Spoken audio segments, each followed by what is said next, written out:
वैसे तो कहते हैं कि जन्म, मृत्यु और शादी कब कहाँ किसकी लिखी है ये किसी को नहीं पता। जब जिसकी शादी जिससे होना होता है उससे होता है। तो फिर सेम सेक्स मैरिजेस के ऊपर क्या ख्याल है? अगर आपने 7 जनवरी 2023 यानी कि आज का द हिंदू न्यूज़पेपर देखा होगा तो उसके फ्रंट पेज में ही जो आपका आर्टिकल छपा है वो है सेम सेक्स मैरिजेस जो दिल्ली, केरला एक्सेट्रा के हाई कोर्ट्स में पेंडिंग हैं, वो सभी केसेस अब सुप्रीम कोर्ट ने अपने ऊपर जो है ले लिया है और उसका डिसीजन अभी फरवरी मार्च में आने वाला है। ये महीना जनवरी 2023 का है और मैं इस वीडियो को रिकॉर्ड कर रही हूँ 7 जनवरी 2023 को।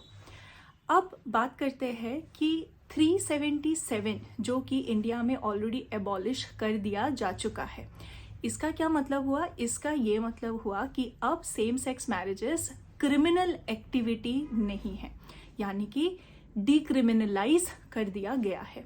पर क्या इसका ये मतलब है कि इंडिया में सेम सेक्स मैरिजेस लीगल है? क्या लीगलाइज कर दिया गया है?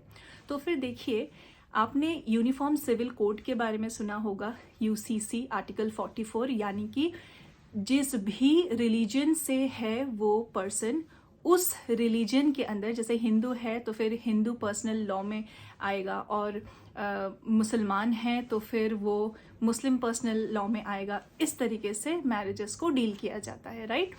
अब हिंदू मैरिज एक्ट में भी अगर वो नहीं आ रहा है और अगर वो इंटर रिलीजियस मैरिज है वो मुस्लिम मैरिज में भी नहीं आ रहा है, अगर वो दो अलग अलग धर्म के लोग हैं तो फिर उस केस में क्या होता है? स्पेशल मैरिज एक्ट लगता है। अब देखिए, सेम सेक्स मैरिजेस को अभी तक कोई भी लीगलाइज स्टेटस इंडिया में नहीं मिला है। डिक्रिमिनलाइज किया गया है लेकिन लीगलाइज नहीं किया गया है। अब बात करते हैं कि लीगलाइज करने से किस एक्ट के तहत आएगा। तो ये अभी जो है ये हो सकता है, अगर लीगलाइज किया जाए तो फिर सुप्रीम कोर्ट में तब उसके बाद पता चलेगा कि क्या इसको स्पेशल मैरिज एक्ट के अंदर, जो कि 1954 का है स्पेशल मैरिज एक्ट, उसमें रखा जाएगा कि इसका क्या स्टेटस होगा। तो as of now legalized status नहीं है। यानी कि अगर आपने यूट्यूब पे देखा होगा या फिर आपके किसी दोस्त, रिलेटिव, कहीं पे भी आपने कोई शादी देखी होगी सेम सेक्स मैरिजेस का, तो क्या उसमें मैरिज सर्टिफिकेट वगैरह नहीं मिलता है? तो आप कोई भी मैरिज सर्टिफिकेट या फिर अभी एडॉप्शन, अभी सेम सेक्स मैरिजेस में तो बायोलॉजिकल पेरेंट्स बन के बेबी करना पॉसिबल नहीं होगा, राइट? तो फिर उस केस में एडॉप्शन के लॉज क्या होंगे, और जैसे मैरिज के साथ डिवोर्स लॉज भी किस तरीके से इसमें अप्लाई होंगे। तो ये सभी चीज़ें जो है वो उसके साथ साथ उसका पार्ट एंड पार्सल होगा। अब बात करते हैं राइट टू लाइफ के बारे में। हम सभी लोगों को पता है कि सिर्फ सांस लेना जीना नहीं होता है, right? Right to life, article 21 is right to life with personal liberty. Second चीज क्या है? हर एक fundamental right it comes with some reasonable restrictions.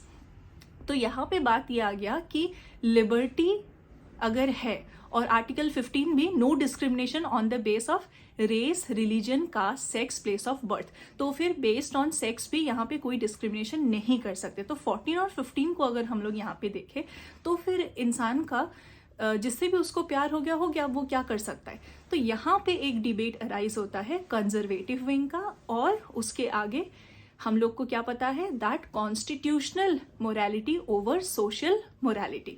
तो एज अ सोसाइटी मेजॉरिटी लोग क्या कहते हैं वर्सेस अगर यहाँ पे सुप्रीम कोर्ट ने एक वर्डिक्ट दे दिया, अगर यहाँ पे कॉन्स्टिट्यूशनल स्टेटस दे दिया, तो फिर कौन सा हम आगे रखेंगे? हम constitutional morality over social morality रखेंगे। और अभी क्योंकि डिक्रिमिनलाइज्ड है तो किसी को कोई हक नहीं बनता है कि वो उसको क्रिमिनलाइज तरीके से देखे, irrespective of the personal belief of the person. क्योंकि अब किसी से भी प्यार हो गया तो उसमें कोई क्या कर सकता है ना? तो ये चीज है।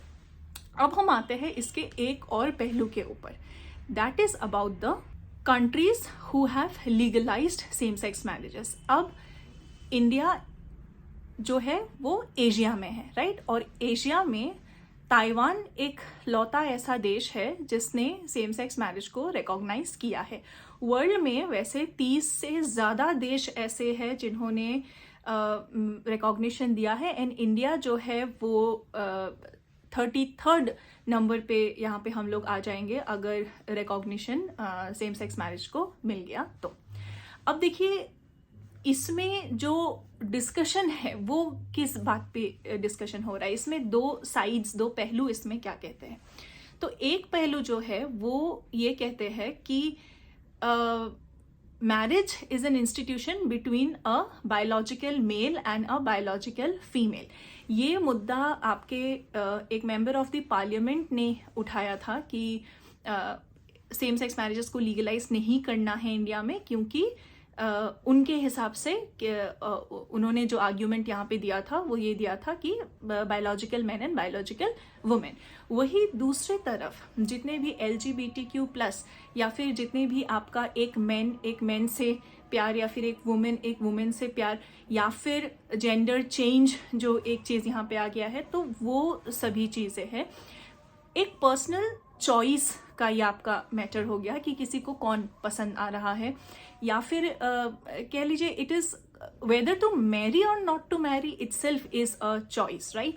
अब जिस तरीके से वेदर टू मैरी और not marry is a choice, तो उसके आगे का जो स्टेप है whom to marry, that also is a matter of choice. तो ये एक इंडिविजुअल प्रेफरेंस है और पसंद को आप किसी पे जो है वो इम्पोज नहीं कर सकते हो कि ऐसे ही इंसान को या फिर सेम सेक्स को या फिर डिफरेंट सेक्स को, हिट्रोजिनस मैरिज को ही आपको जो है रिकॉग्नाइज करना है। तो आप किसी के ऊपर पसंद एनफोर्स नहीं कर सकते हो। अब एक पर्सन बायोलॉजिकली XX पैदा होते हैं या फिर XY पैदा होते हैं, वो डिपेंड करेगा on the chromosome. But what a person feels is his identity, वो अपने डिग्निटी के साथ उसे एसोसिएट करेंगे। उनको जो भी फील होता है कि उनका ओरिएंटेशन जिस भी तरीके का डेवलप होता है, that is based on that particular individual, और उस पर किसी का कोई कंट्रोल जो है वो नहीं रहता है एक तरीके से। इसके अलावा देखिए एक और एंगल जिसके बारे में अभी मैंने जितने भी डिबेट्स देखे उसमें नहीं सुनने को मिला, that is there was a female who got married in 24 and then she had a child, और उनके बच्चे को स्कूल में इतना बुली कर दिया था दोस्तों ने, उनको गे बोल के या फिर अलग अलग तरीके से बुली करने का वर्ड्स यूज़ करके, and that child ended up committing suicide. और जो सुसाइड नोट छोड़ा था वो था कि क्योंकि स्कूल में इस तरीके का बर्ताव उनके साथ हो रहा है, तो इसीलिए उन्होंने जो है ये स्टेप लिया है। And the mother is now fighting a legal battle and on top of that she lost her child.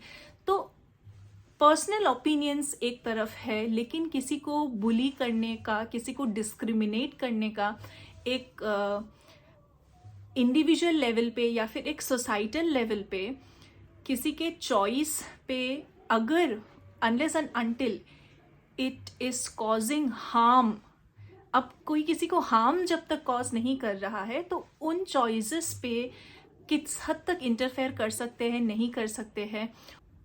तो डिस्क्रिमिनेशन की जहाँ तक बात है, there can not be any form of discrimination because it has been decriminalize, right. अब legal status की जहाँ तक बात है, तो लीगल स्टेटस अभी तक नहीं मिला है, और स्पेशल मैरिज एक्ट में रजिस्टर करने का जो अभी तक प्रोसेस है वो भी कंप्लीट नहीं हुआ है। तो अभी सारे पिटिशंस जो है वो सुप्रीम कोर्ट में जाने के बाद, सुप्रीम कोर्ट ने अपने ऊपर ले लिया, तो डिसीजन आने के बाद ही जो है इसका फाइनल कंक्लूजन हमें पता चलेगा। आपका इस पे क्या राय है, आप कमेंट बॉक्स में ज़रूर मेंशन करें। प्लीज़ म्यूचुअल रिस्पेक्ट बना के रखिए। That's it for this particular video. इस तरीके से आगे भी टॉपिक्स को डिस्कस करने के लिए स्टे ट्यून्ड। अगर आपने अभी तक सब्सक्राइब नहीं किया है, प्लीज़ कंसिडर सब्सक्राइबिंग।